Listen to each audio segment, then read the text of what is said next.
Bismillahirrahmanirrahim. Alhamdulillahirabbil alamin wassalatu wassalamu ala sayyidina Muhammadin asyrafil mursalin wa ala alihi wa sahbihi ajma'in.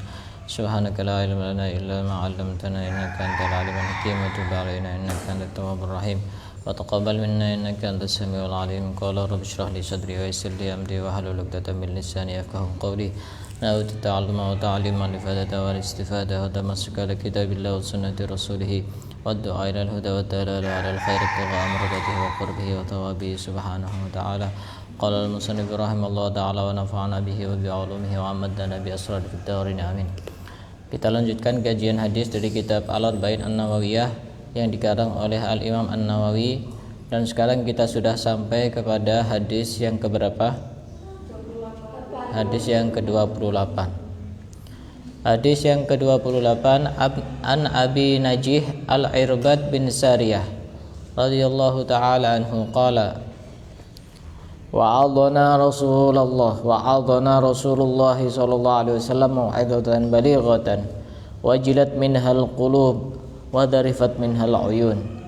Faqulna ya Rasulullah ka'annaha mau'idatun muwaddi fa'usina. Qala usikum bitaqwallah was-sam'i wat-tha'ah wa in ta'mur 'alaikum 'abdun habashi fa innahu may ya'shu minkum fasayara ikhtilafan katsira fa 'alaikum bisunnati wa sunnatil khulafa'ir rasyidin al-mahdiyyin 'addu 'alaiha bin nawajid wa iyyakum wa muhdatsatil umur fa inna kulla muhdatsatin bid'ah wa kullu bid'atin dhalalah. Rawahu Abu Dawud wa Tirmidzi wa qala hadisun hasanun sahih. Hadis ini dari Abi Najih Irbad bin Sariyah. Beliau berkata, Rasulullah memberikan nasihat kepada kami dengan nasihat yang sangat menggetarkan. Kata Abi Najih. Abi Najih ini salah seorang sahabat yang gampang menangis, gampang meneteskan air mata. Itu tanda bahwa orang yang gampang menangis itu orang yang hatinya lembut, orang yang hatinya tipis, lebih mudah untuk meneteskan air mata.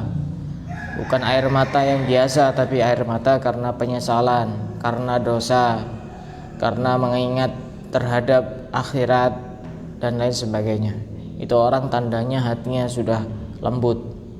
Kalau kita sudah dikasih nasihat yang terkait kematian, terkait dengan dosa, tapi tidak bisa meneteskan air mata, atau pada waktu kita beristighfar tidak bisa meneteskan air mata, itu bisa jadi hati kita masih belum lembut, hati kita masih kotor.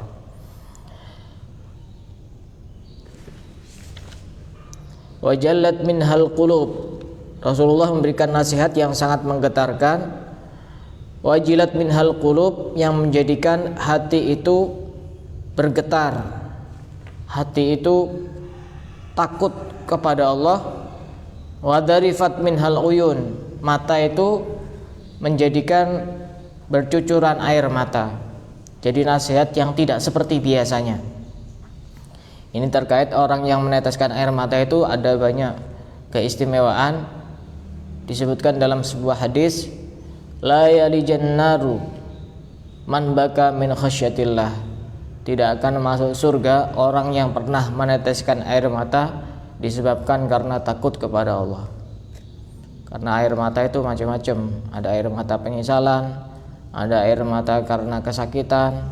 Kalau dalam kitab Syama'il itu ada 14 macam air mata. Ada 14 macam tangisan. Ada tangisan karena sakit, menangis.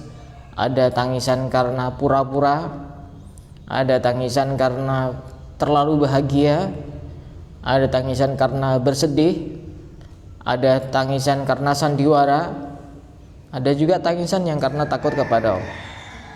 Nah, ini termasuk tangisan yang takut kepada Allah itu adalah tangisan yang dimana bisa menyelamatkan orang, tidak dimasukkan api nerakanya Allah Subhanahu wa ta'ala. Kita lagi sendiri di malam hari, kita merenungi bahwa kita banyak dosanya, beristighfar, tiba-tiba keluar cairan bening yang menempel di pipi kita, itu tanda bahwa hati kita masih lembut, hati kita masih belum keras. Dalam sebuah hadis yang lain disebutkan, ma min qatratin ahabbu ilallahi min qatrati dam'ain min khasyatillah. Tidak ada tetesan yang lebih dicintai oleh Allah dibanding tetesan air mata disebabkan takut kepada Allah Subhanahu wa taala, atau tetesan darah, au qatrati damin uhriqat fi sabilillah, tetesan darah yang dialirkan karena Allah Subhanahu wa taala. Itu tetesan-tetesan yang sangat berharga di sisi Allah Subhanahu wa taala. Dan Rasulullah memberikan nasihat yang menggetarkan itu tidak setiap hari, tidak setiap saat, kadang-kadang saja. Jadi orang memberikan nasihat itu sudah semestinya ada satu saat di mana dia memberikan nasihat itu yang sekiranya membuat orang itu menangis, membuat hati itu bergetar, takut kepada Allah. Dulu Habib Umar itu pada saat usia 13 tahun, beliau waktu ceramah itu banyak yang pingsan. Banyak yang pingsan karena menjiwai betul terhadap apa yang disampaikan. Dan itu berlangsung sampai beberapa tahun. Bahkan masih mudanya Habib Umar itu banyak yang pingsan ketika mendengarkan ceramahnya beliau. Cuma sekarang dikurangi, ya hanya bervariasi ceramahnya itu. Jadi ceramah itu jangan melulu menjadikan orang nangis terus, menjadikan orang takut terus. Karena apa? Karena bisa bosan. Sesekali ceramahnya itu ya yang tidak sama seperti ceramah seperti itu. Misalnya yang santai atau yang bikin orang sesekali tertawa. Yang penting itu intinya itu adalah dari hatinya orang yang memberikan nasihat, bukan dari isinya. Isi memang penting, tapi yang paling terpenting adalah hati dari orang yang menasihati itu.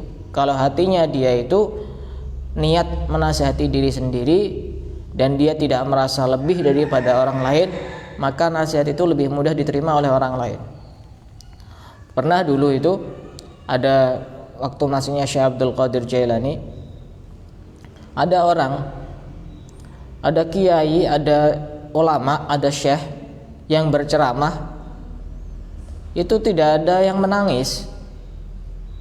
Tapi giliran Syekh Abdul Qadir Jailani ceramah itu nangis semua. Padahal isi dari ceramahnya apa? Cuma menceritakan ayam, tidak menceritakan neraka, tidak menceritakan kematian. Kenapa kok bisa nangis? Ya karena hatinya itu.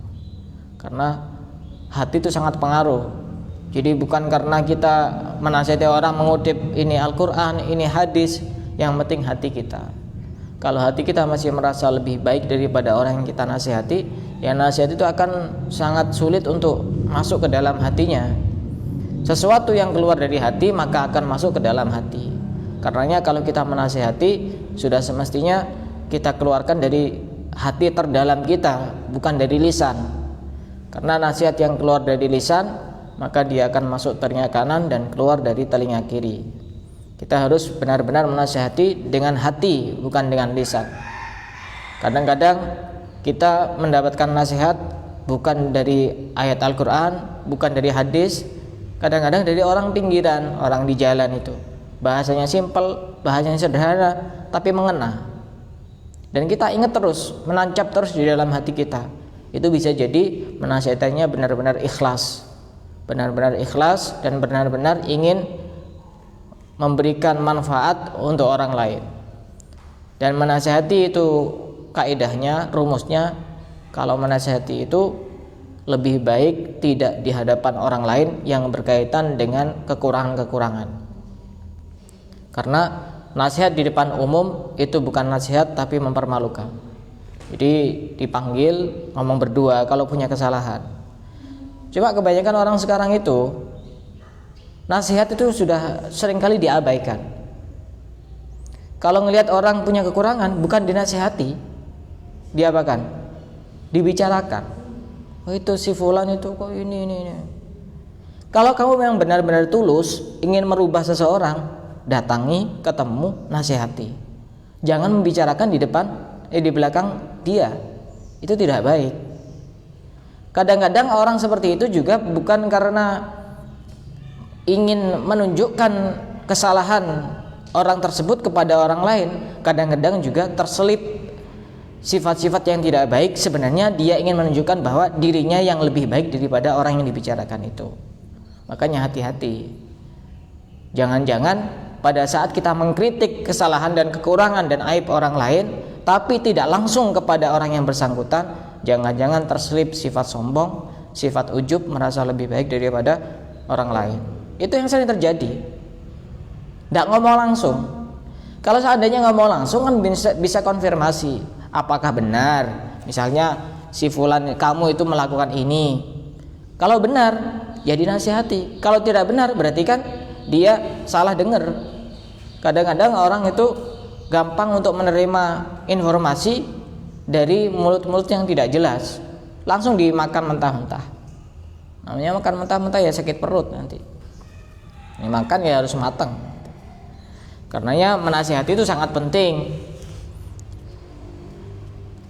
Dan agar kita terhindar dari bahaya menasihati yang tidak baik, kita niatkan ketika menasihati orang lain, kita niatkan untuk menasihati diri kita sendiri.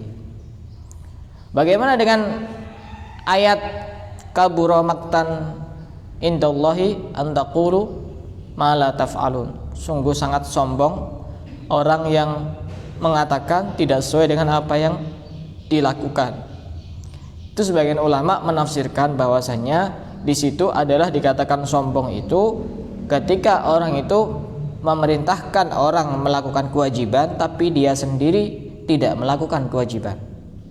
Contoh, nyuruh orang sholat, dia tidak sholat fardu maksudnya, maka dia dikatakan orang yang sombong di hadapan Allah. Tapi urusan sunnah-sunnah itu ya boleh-boleh saja kita memerintahkan orang lain untuk melakukan hal yang sunnah, sedangkan diri kita tidak melakukan, ya boleh-boleh saja. Tapi alangkah baiknya kita juga melakukan. Karenanya sebenarnya untuk menasihati itu kita tidak harus melakukan terlebih dahulu sebenarnya. Untuk menasihati orang itu kita tidak harus melakukan terlebih dahulu. Tapi itu akan lebih banyak pengaruhnya ketika kita sudah melakukan kemudian menasihatkan kepada orang lain. Jadi sah-sah saja seandainya orang menasihati dan dia belum mengamalkan, itu sah-sah saja. Karena kalau nanti harus mengamalkan semuanya, harus bersih semuanya dari dosa, tidak ada yang berhak untuk menasihati kecuali Rasulullah, karena Rasulullah yang tidak punya dosa.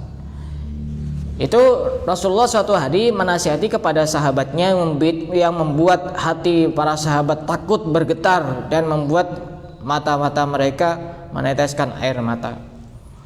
Kemudian mereka para sahabat berkata kepada Rasulullah, "Ya Rasulullah, seakan-akan ini adalah nasihat perpisahan." Ya karena apa? Karena Rasulullah benar-benar serius, tidak seperti biasanya menunjukkan kebaikan baik dalam hal urusan dunia maupun urusan akhirat. Sehingga para sahabat minta untuk diberi wasiat. "Ya Rasulullah, beri kami wasiat." Apa wasiat Rasulullah? "Usikum bitaqwallahi azza wa jal." Aku berwasiat kepada kalian agar kalian bertakwa kepada Allah. Karenanya kalau kita dimintai nasihat oleh orang lain, yang pertama kali harus kita keluarkan dari lisan kita takwa. Ya, karena ini takwa ini adalah nasihat dari nabi-nabi terdahulu dan sampai Nabi Muhammad. Semua nabi-nabi ketika berwasiat kepada umatnya, "Alaikum bitaqwallah."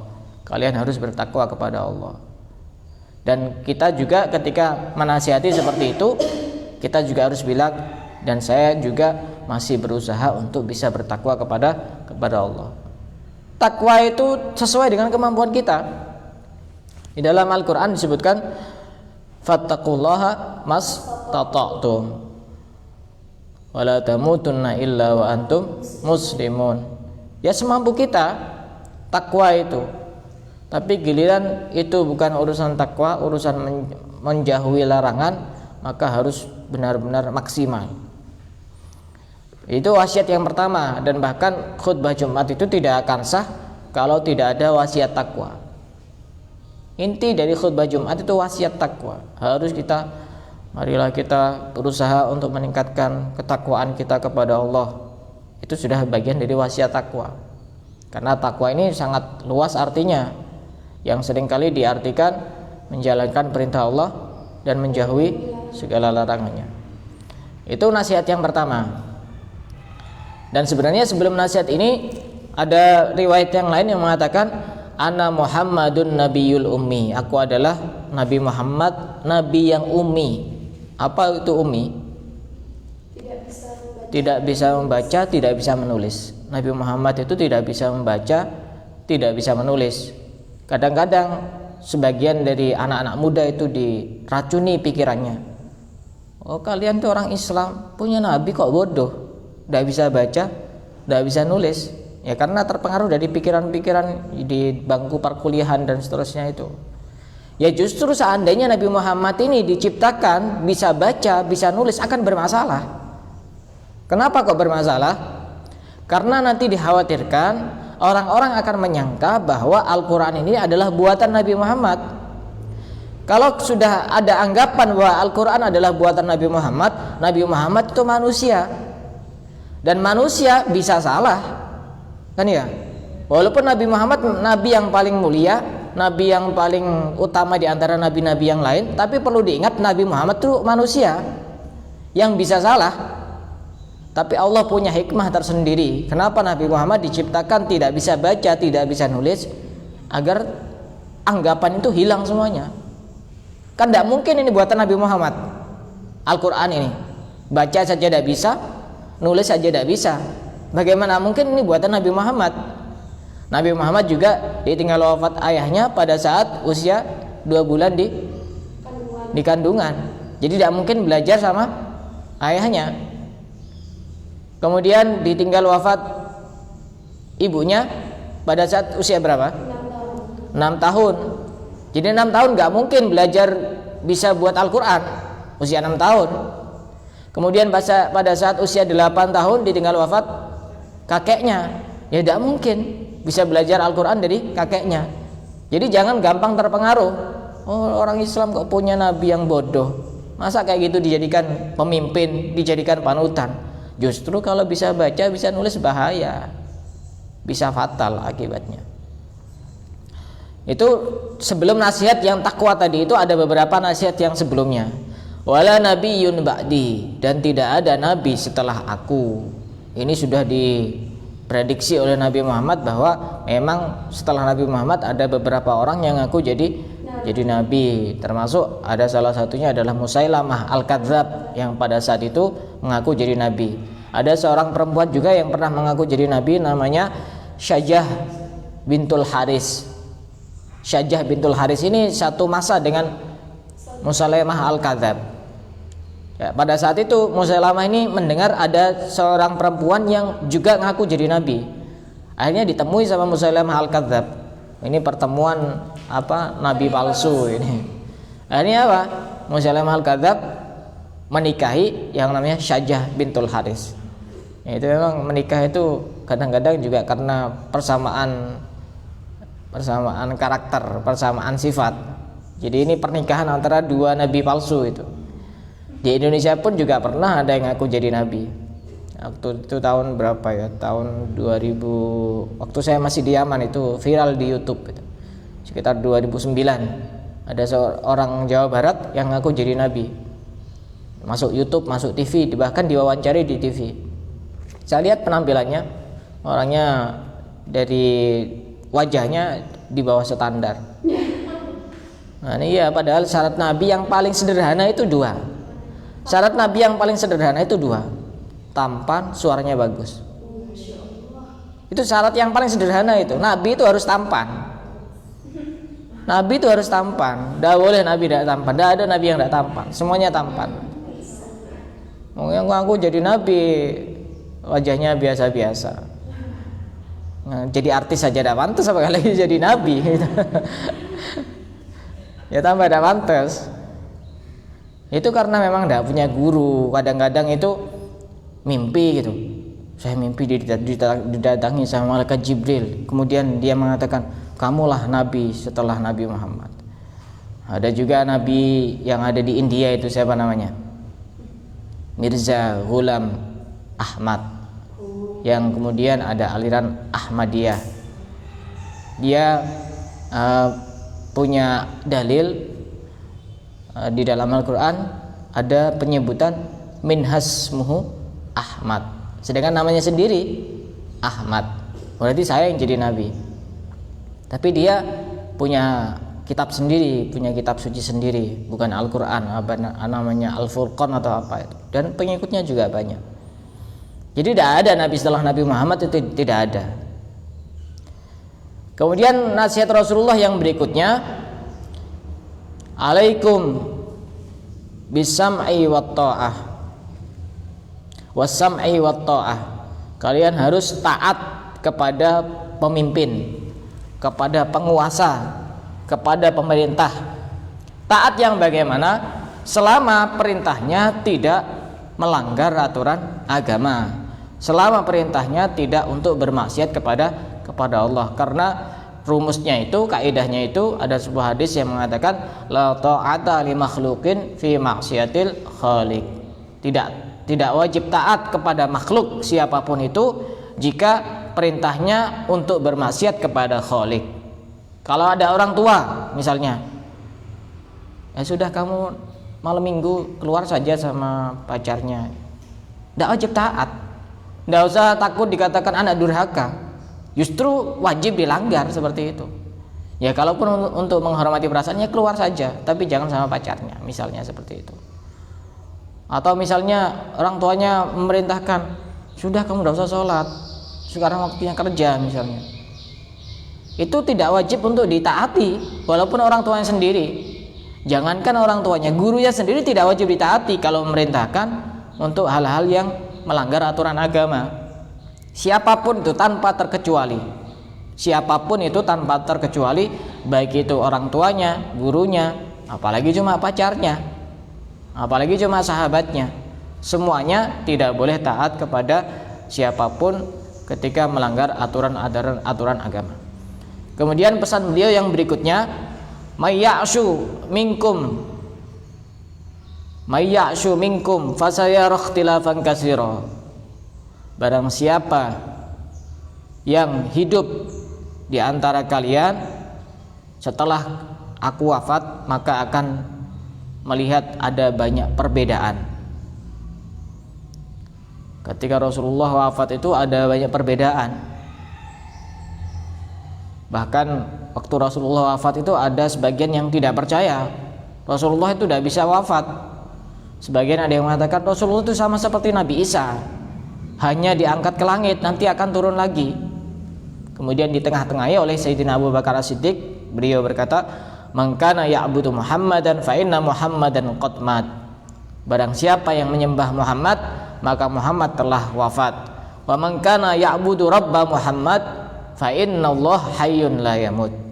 Barang siapa yang menyembah Tuhannya Muhammad, maka Allah adalah hidup dan tidak pernah mati. Dan bahkan saking tidak percayanya wafatnya Nabi Muhammad, Sayyidina Umar bin Khattab sampai mengangkat pedangnya. Barang siapa yang mengatakan Muhammad telah wafat, akan aku penggal kepalanya. Itu bukan karena tidak percaya, saking cintanya. Saking cintanya. Orang itu kalau sudah saking cintanya, kadang-kadang itu dia sudah hilang akalnya. Hilang akalnya. Misalnya terdengar kabar, ini kecelakaan. Oh, tidak mungkin. Kenyataannya kecelakaan. Misalnya ada pasangannya kecelakaan. Tidak mungkin ini, pasti tidak mungkin. Mungkin salah lihat atau bagaimana. Itu banyak perbedaan pendapat itu. Sehingga kemudian Sayyidina Abu Bakar menengah-nengahi. Kemudian pada saat Rasulullah mau dimakamkan, dikuburkan, itu juga terjadi perbedaan pendapat. Kalau orang-orang Muhajirin itu mereka berpendapat lebih baik Rasulullah dimakamkan di Mekah karena itu tempat kelahirannya. Sedangkan orang Ansor punya pendapat lebih baik dimakamkan di Madinah karena itu tempat hijrahnya. Ada juga yang berpendapat lebih baik dimakamkan di Baitul Maqdis karena Rasulullah pernah beribadah di situ. Akan tapi kemudian ada satu kesimpulan kesepakatan bahwa Rasulullah dimakamkan di rumahnya Sayyidah Aisyah karena beliau wafat di situ, sehingga kemudian clear itu semuanya. Dan pada saat Rasulullah wafat, sudah dimakamkan, sudah dikuburkan, ada lagi perbedaan pendapat. Nanti yang bakal mengganti Rasulullah siapa? Ini sudah diprediksi oleh Rasulullah. Jadi orang kalau hatinya bersih sudah tahu yang akan datang, sudah tahu. Sehingga terjadi perbedaan pendapat. Orang-orang Ansor mengatakan yang berhak untuk mengganti Rasulullah itu orang-orang Madinah. Mereka mengajukan satu nama yang bernama Sa'ad bin Ubadah al-Ansari. Sedangkan orang Muhajirin berpendapat bahwa yang lebih berhak untuk mengganti Rasulullah adalah orang-orang Quraisy. Karena ada satu hadis yang mengatakan bahwa yang berhak untuk menjadi pemimpin adalah orang-orang Quraisy. Dan orang-orang Quraisy ini juga mereka masih berbeda pendapat. Siapakah dari orang Quraisy yang lebih berhak untuk mengganti Rasulullah? Sebagian ada yang berpendapat bahwasanya yang lebih berhak mengganti Rasulullah ada Sayyidina Abu Bakar As-Siddiq, dengan alasan pada saat Rasulullah sakit yang diperintahkan untuk ngimami sholat adalah Sayyidina Abu Bakar As-Siddiq, seakan-akan isyarah untuk memimpin setelah Rasulullah wafat. Ada juga yang berpendapat bahwasanya yang lebih berhak adalah Sayyidina Umar bin Khattab, karena Rasulullah pernah berpesan kepada sahabatnya, seandainya ada nabi, seandainya, tapi sudah diputuskan sama Rasulullah bahwa setelah Rasulullah tidak ada nabi, seandainya ada nabi setelahku, maka yang lebih berhak untuk menjadi nabi adalah Sayyidina Umar.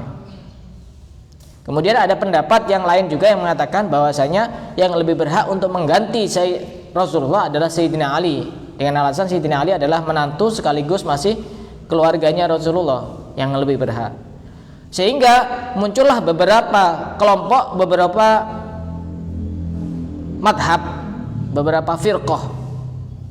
Ada kelompok namanya kelompok Zaidiyah Al-Jarudiyah yang dipimpin oleh Abu Jarud, di mana kelompok ini mengatakan bahwa semua sahabat itu kafir karena tidak mengangkat Sayyidina Ali.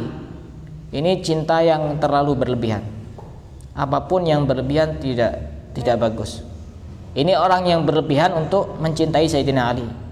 Kalau kelompok yang lain yang mirip seperti ini ada kelompok Syiah yang terlalu berlebihan mencintai Sayyidina Ali. Mencintai, membenci itu jangan terlalu berlebihan.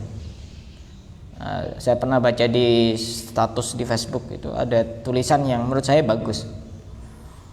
Ada ungkapan yang cocok untuk anak muda itu.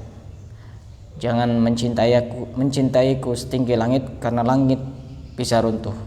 Jangan mencintaiku sebesar gunung karena gunung bisa hancur. Tapi cintailah aku seujung kuku karena semakin dia dipotong semakin tumbuh kembali.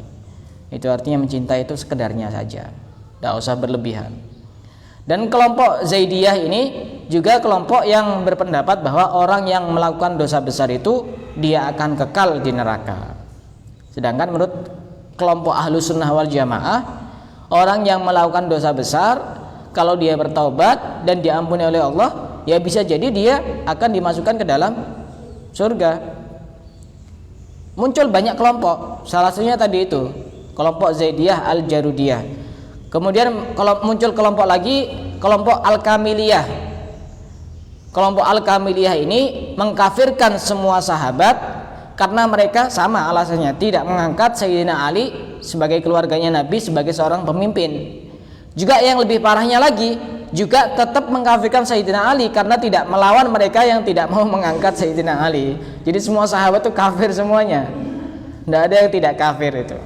Kan repot itu. Itu kelompok Al-Kamiliyah itu. Sayyidina Ali dikafirkan, yang tidak mengangkat juga dikafirkan. Yang paling benar siapa? Ya dia sendiri.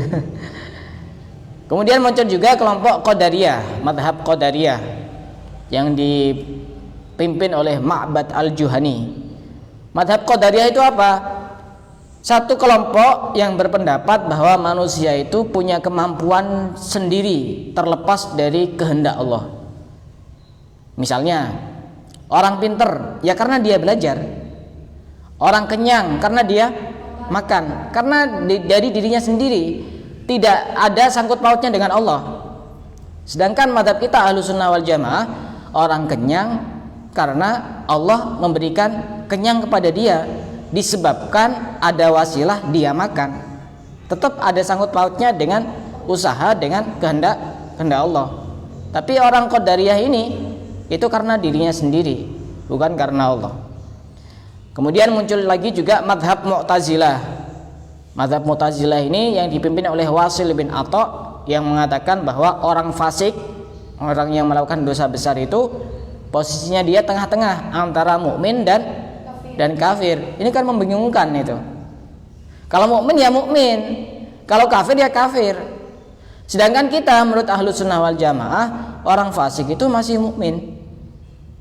Orang fasik itu masih mukmin selama dia tetap meminta ampun, bertaubat kepada Allah, ya masih mukmin. Kecuali dia sudah melakukan hal-hal yang menyebabkan dia murtad, baru dikatakan kafir. Kalau masih belum ya belum.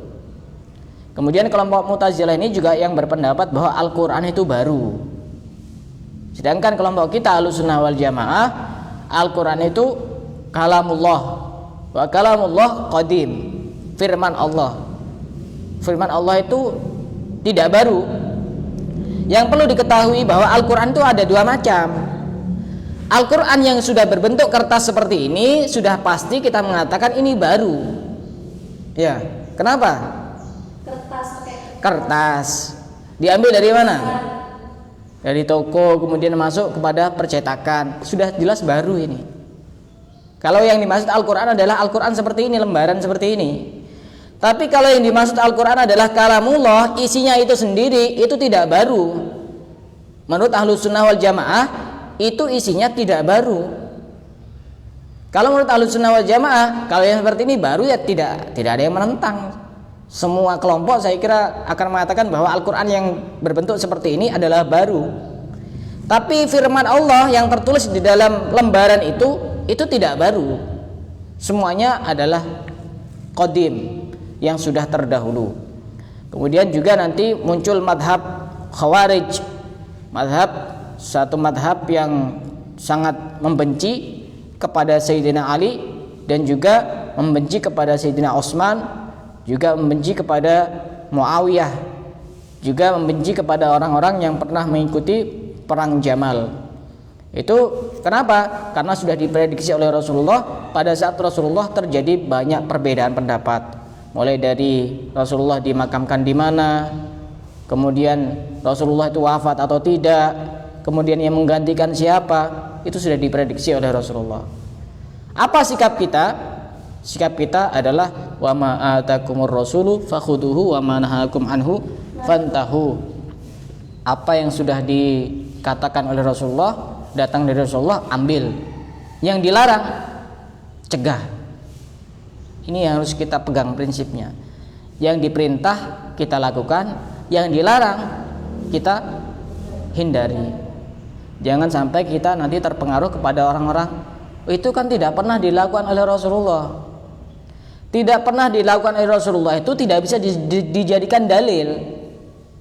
Karena Rasulullah tidak melakukan, itu ada banyak alasan. Yang sudah jelas saja, diperintah lakukan, dilarang hindari. Yang tidak pernah dilakukan, ya sudah. Selama kita tidak bertentangan dengan Al-Quran dan hadis, ya sudah, lakukan.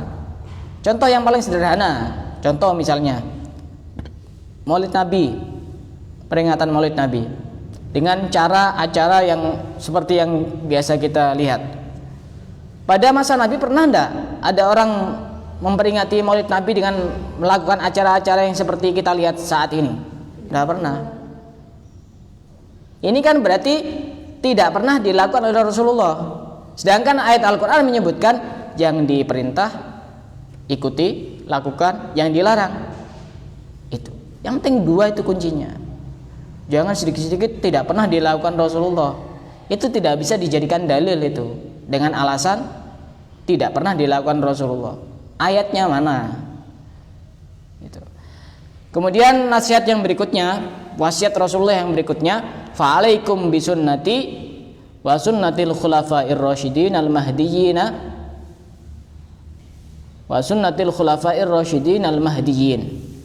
Kalau sudah banyak berpendapat terjadi banyak perbedaan pendapat, maka kita harus memegang kepada sunnah Rasulullah, yaitu aturan-aturan yang di dalam hadis, juga otomatis juga aturan dari Al-Quran. Juga kita berpegangan kepada aturan yang dibawa oleh Khulafaur Rasyidin. Siapa Khulafaur Rasyidin?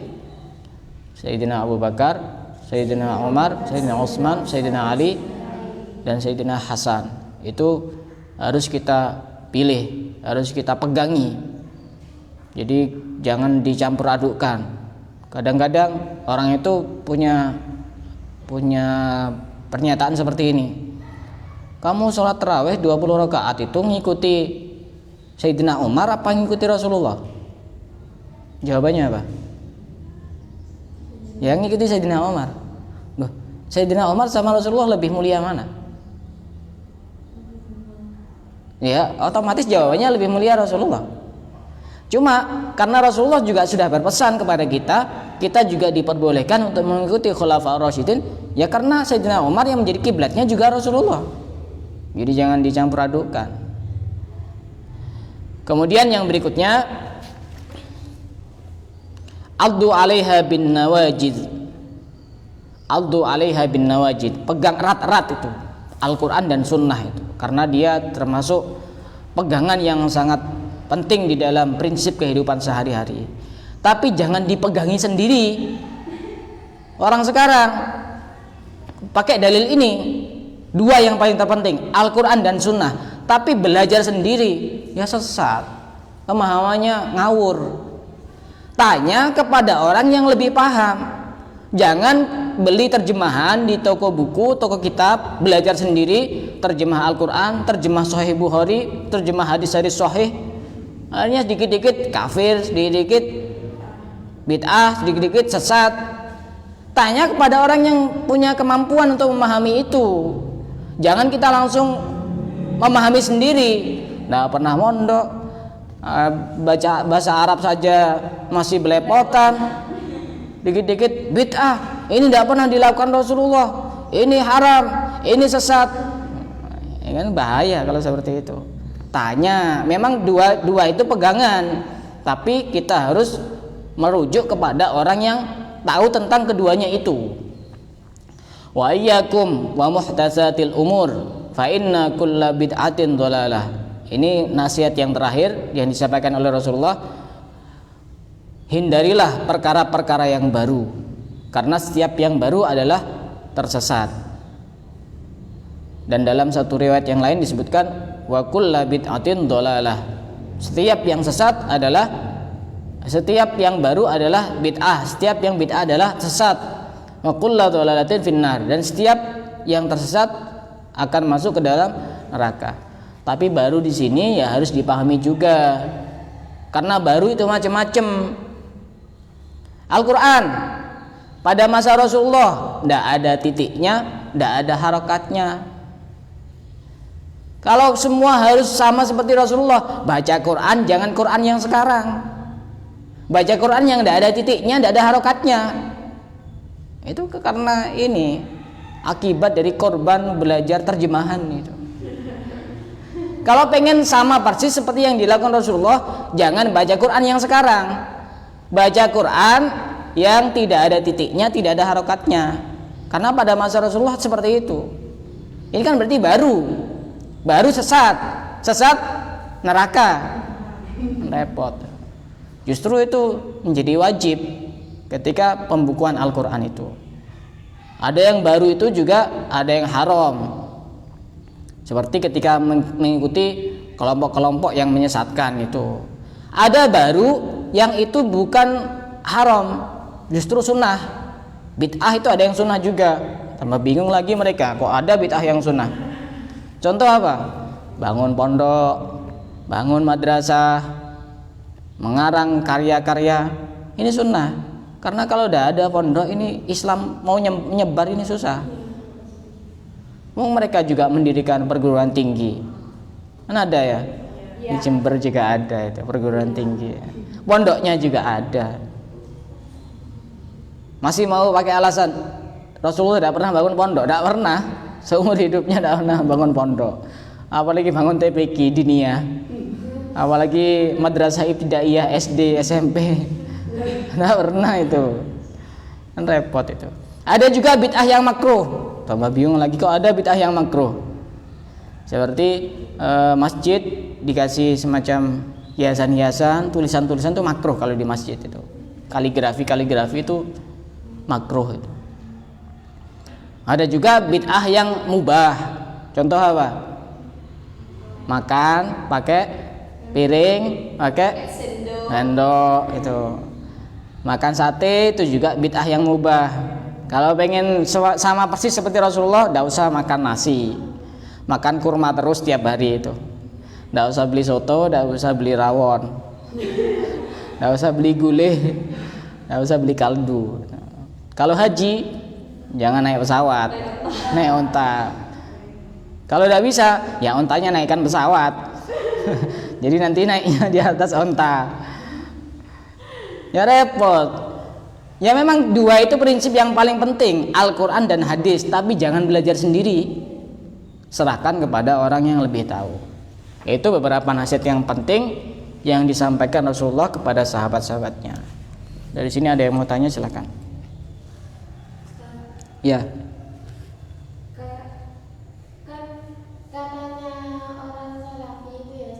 Ya. Kalau masalah urusan dunia ya tidak apa-apa katanya. Tidak apa-apa. Iya, kalau masalah urusan agama ya tidak boleh. Tidak boleh gini. Kan apa, makan pakai tangan itu kan urusan, makan pakai sendok itu kan urusan dunia, bukan urusan Ya. akhirat. Tapi yang jadi saya nanti akan balik bertanya. Mereka itu orang yang paling getol untuk menanyakan mana dalilnya.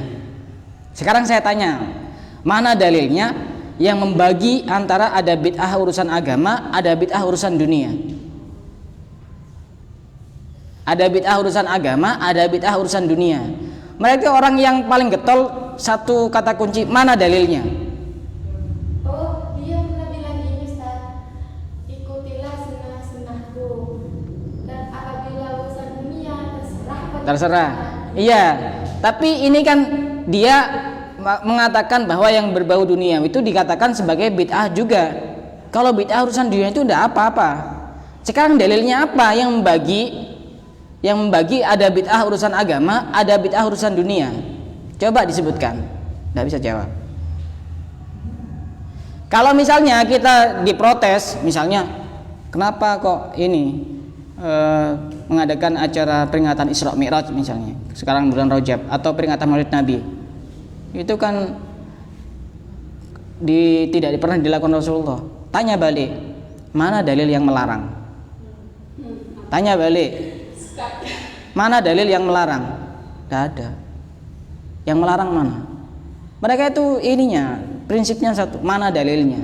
Ya kita juga harus cerdas, mana dalilnya yang melarang orang untuk mengadakan Maulid Nabi? Itu belum. Saya pernah tanya itu kepada salah seorang salafi, tidak dijawab. Dan bahkan saya pernah menantang kepada salah satu murid dari tokoh salafi itu, saya tuh repot mau debat sama kamu yang baru ikut salafi, sedikit-sedikit dalil ya susah mau menjelaskan. Cobalah saya ditemukan sama ustadz kamu itu. Tidak direspon. Repot kalau debat sama yang masih baru-baru ikut salafi itu, karena dia masih getol-getolnya, semangat-semangatnya. Kemarin saya posting di story itu, di komen juga dari salah seorang salafi, postingan video dari Habib Muhammad Al-Habsyi yang mengatakan apa namanya, di bulan Rajab itu kita dianjurkan untuk membaca Rabbi firli warhamni wa tub alayya 70 kali pagi, 70 kali sore. Itu apakah pernah dilakukan Nabi? Ya tidak saya lanjutkan, nanti panjang itu, repot soalnya, karena dia sendiri tidak ngerti bahasa Arab, mondok juga tidak pernah, ya tidak saya respon. Saya juga pernah posting juga itu, ciri-ciri penduduk surga itu, umurnya sekian, terus panjangnya sekian, ciri-cirinya seperti ini. Apakah itu hadis sahih? Pernah dijelaskan oleh Nabi? Ya tidak saya jawab lagi, repot soalnya. Maksudnya yang baru-baru itu repot. Ya sekalian aja kalau mau bahas dalil ya langsung ketemu.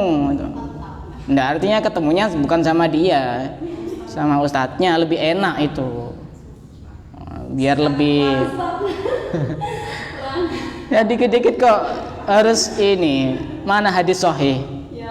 Nah, berarti yang tidak hadis sahih tidak dipakai itu. Apa fungsinya hadis yang tidak sahih itu kalau tidak dipakai itu? Padahal menurut kita Ahlussunnah wal Jamaah, kita boleh untuk mengamalkan hadis dhaif dalam hal urusan motivasi beramal, fadhailul a'mal. Misalnya barang siapa melakukan ini dia akan mendapatkan pahala ini, akan diangkat derajatnya, akan dihapus keburukannya, dan status hadisnya dhaif, lemah. Tidak apa-apa, tidak berkaitan dengan halal haram. Kalau berkaitan dengan halal haram harus sahih. Berkaitan dengan ibadah yang wajib harus sahih. Tapi kalau untuk motivasi beramal, misalnya barang siapa berpuasa bulan Rajab maka pahalanya seperti ini, hadisnya dhaif. Ya tidak apa-apa. Toh puasa sendiri itu juga dianjurkan. Tidak usah dikit-dikit dhaif. Mau dibuang kemana hadis dhaif itu? Rasulullah seakan-akan tidak ada manfaatnya untuk ada hadis dhaif itu. Mau dibuang di mana? Seakan-akan tidak ada manfaatnya Rasulullah bersabda seperti itu. Dia harus milih. Sedangkan kelompok mereka itu punya ini sendiri, punya ulama sendiri. Yang kadang menurut kebanyakan ulama hadis ini sahih, tapi dikatakan dhaif sama ulama mereka. Dan bahkan yang lebih parah lagi, yang dhaif dikatakan sahih. Jadi kalau ketemu sama orang seperti itu yang tadi urusan duniawi itu, coba tanya, coba mana dalilnya yang mengatakan pembagian bid'ah itu ada bid'ah urusan agama, ada bid'ah urusan dunia. Tanya itu. Ya, tanya itu. Kalau dijawab, kalau misalkan pengen konsultasi sama saya, oh Ustaz dalilnya ini, nanti saya cek dalilnya benar apa enggak. Jangan-jangan cuma asal ngomong gitu. Silakan yang lain yang mau tanya.